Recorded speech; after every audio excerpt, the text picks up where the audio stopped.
कभी कभी stock market में सबसे बड़ा पैसा उन कंपनीज में बनता है जिनके बारे में लोगों के ओपिनियंस धीरे धीरे बदल रहे होते हैं। मतलब कंपनीज टर्न अराउंड पे होती ही है और ऐसी ही एक कंपनी है ल्यूपिन। ल्यूपिन के साथ भी कुछ ऐसा ही हुआ। कुछ साल पहले कंपनी रेगुलेटरी इश्यूज और वीक परफॉर्मेंस की वजह से स्ट्रगल कर रही थी, लेकिन आज कंपनी के रिकॉर्ड सेल्स, रिकॉर्ड प्रॉफिट्स और रिकॉर्ड मार्जिन्स कंपनी रिपोर्ट कर रही है।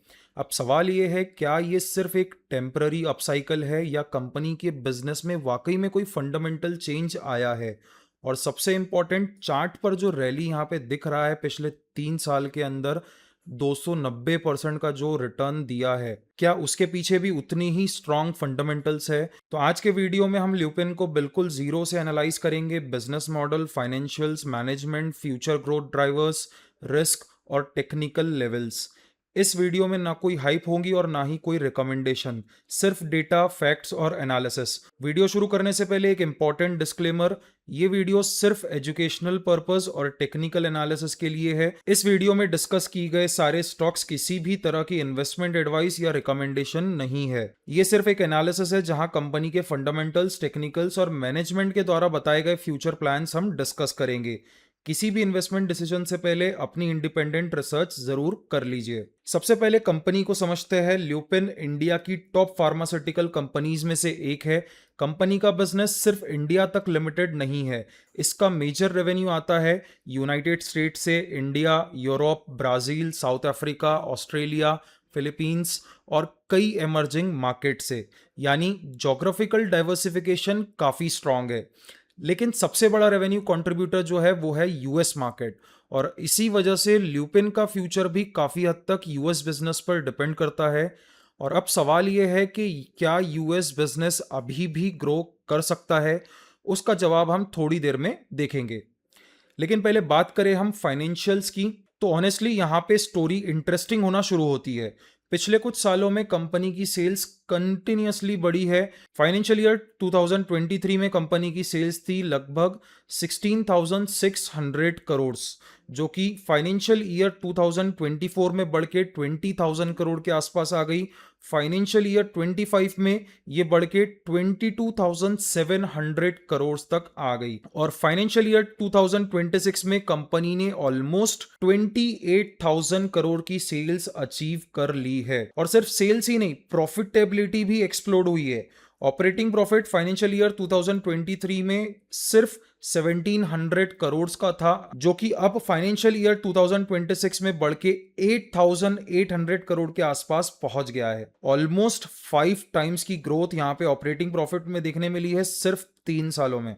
अब नेट प्रॉफिट की बात करें, फाइनेंशियल ईयर 23 में कंपनी का सिर्फ 448 करोड़ का नेट प्रॉफिट था, जो कि अभी फाइनेंशियल ईयर 26 में बढ़ के 5,300 करोड़ के ऊपर पहुंच चुका है। ये किसी भी कंपनी के लिए एक्स्ट्रा ऑर्डिनरी टर्न अराउंड माना जाता है। सबसे इंप्रेसिव चीज है operating profit margins. Financial year 23 में सिर्फ 10% के थे और अब फाइनेंशियल ईयर 26 में अराउंड 32% के ऑपरेटिंग प्रॉफिट मार्जिन है कंपनी के।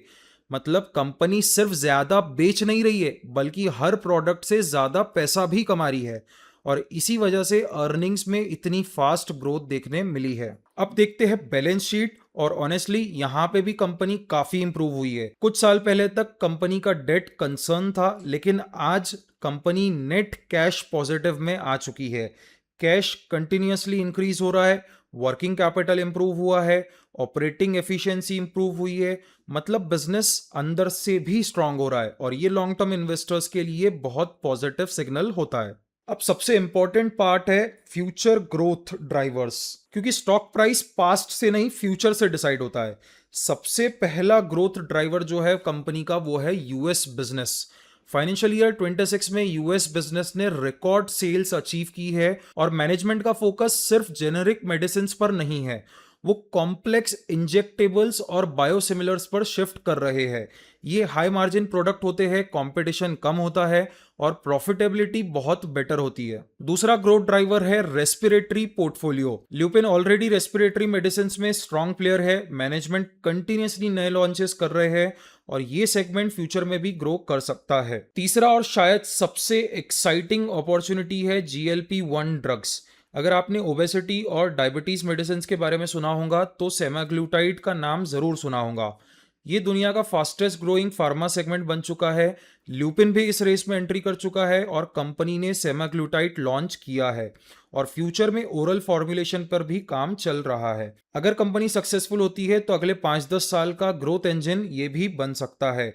और सिर्फ इतना ही नहीं, कंपनी के पाइपलाइंस में 50 से ज्यादा प्रोडक्ट्स है, 10 फर्स्ट टू फाइल अपॉर्चुनिटीज है, 4 बायोसिमिलर्स और मल्टीपल कॉम्प्लेक्स प्रोडक्ट्स, यानी फ्यूचर पाइपलाइन भी काफी स्ट्रांग दिख रही है। अब सिर्फ पॉजिटिव्स देखना भी गलत होगा, हर कंपनी के रिस्क होते हैं, ल्यूपिन भी एक्सेप्शन नहीं है। सबसे बड़ा रिस्क यहाँ पे जो है वो है यूएस प्राइसिंग प्रेशर। अमेरिका में जेनरिक मेडिसिन में कंपटीशन काफी एग्रेसिव है, मार्जिन प्रेशर में आ सकते हैं और इसके अलावा स्टॉक पिछले 3 सालों में काफी बड़ी रैली दिखा चुका है, इसीलिए वैल्यूएशंस पहले जैसे चीप अभी नहीं रहे हैं और अगर अर्निंग ग्रोथ स्लो होती है तो वैल्यूएशन कंप्रेस भी हो सकते हैं। तो इसीलिए ब्लाइंडली फोमो में आकर इन्वेस्टमेंट आपको नहीं करनी है। अब बात करते हैं चार्ट्स की। मंथली टाइम फ्रेम पर अगर आप देखें तो एक बहुत बड़ा ब्रेकआउट स्टॉक में ऑलरेडी आ चुका है, जो कि 2015 का जो एक हाई था, जो एक रेजिस्टेंस था, 1900 से 2000 का जो लेवल था, ये स्टॉक ने कुछ महीनों पहले एक बड़ा ब्रेकआउट दिया है और रेजिस्टेंस टूटने के बाद अब यहाँ पे वो लेवल सपोर्ट का काम कर रहा है। टेक्निकल एनालिसिस का एक गोल्डन रूल है, रेजिस्टेंस टूटने के बाद सपोर्ट बन जाता है। अभी प्राइस सारे मेजर ईएमएस के ऊपर ट्रेड कर रहा है। ईएमए अलाइनमेंट बिल्कुल क्लियरली यहाँ पे बुलिश दिख रहे हैं। आरएसआई भी 70 के ऊपर है अराउंड। इसका मतलब है कि मोमेंटम यहाँ पे स्ट्रांग है। लेकिन मंथली चार्ट के ऊपर अगर आप यहाँ ध्यान से देखें तो मंथली बेरिश डाइवर्जेंस यहाँ बन रहा है। प्राइस बड़ा है, हायर हाई बना रहा है, लेकिन आरएसआई के अंदर लोअर हाई यहाँ पे बन सकता है। प्राइस ने पिछला हाई क्रॉस कर लिया है, लेकिन आरएसआई में अभी भी पिछला हाई ब्रेक नहीं हुआ है। तो ये एक सिग्नल दे रहा है कि शॉर्ट टर्म में हो सकता है कि यहाँ पे एक कंसोलिडेशन हो या एक छोटा करेक्शन देखने मिल सकता है। तो बेटर ऑप्शन ये हो सकता है कि एक छोटा रिट्रेसमेंट आने दिया जाए, आरएसआई पे भी लोअर हाई बनने दिया जाए, उसके बाद अगर स्टॉक फिर से ऑल टाइम हाई लेवल पे आता है तो वहां से एक स्ट्रांग मोमेंटम फिर से शुरू हो सकता है। इस वीडियो का पर्पस सिर्फ एजुकेशन और एनालिसिस था, ना कि किसी भी स्टॉक को बाय या सेल रिकमेंड करना। इन्वेस्टमेंट से पहले हमेशा अपनी रिसर्च आप जरूर कर लीजिए, अपनी रिस्क प्रोफाइल के अकॉर्डिंग ही डिसीजन आप लीजिए। और अगर आपको ये डिटेल्ड डेटा ड्रिवन एनालिसिस आपको पसंद आया हो तो वीडियो को लाइक कर लीजिए और चैनल को सब्सक्राइब करिए और कमेंट्स में बताइए कि अगली कंपनी कौन सी होनी चाहिए डीप डाइव एनालिसिस के लिए। मिलते हैं नेक्स्ट वीडियो में।